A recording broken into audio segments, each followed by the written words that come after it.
На почетокот на годината решавањето на инфраструктурните проблеми започна од село Градец, кој е едно од населените места со поголем број на жители, но со релативно лоши и раскопани улици кои создаваат и лоши навики кај локалното население.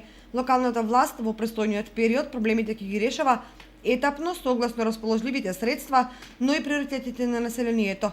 Градоначалникот Димитров денес во посета на ова населено место и увид на тековните градежни активности. Еве денес сме во село Градец, каде што сме ангажирани за реализација на 3 крака на канализациона мрежа. Едниот е веќе готов во должина 62 метри. Од вторник продолжуваме и на другите 2 крака, едниот во должина 70 метри, другиот во должина околу 40 метри. Инвестиција општина Виница, а градежните работи ги изведува јавното комунално претпријатие Солидарност Виница. Инвестицијата е некаде околу 300.000 денари. Значи, Градец остана уште многу малку да се реализира, делови од канализационите мрежи или неколку кракови повторно ќе канализираме и во Градец, ќе канализираме и во сите други населени места.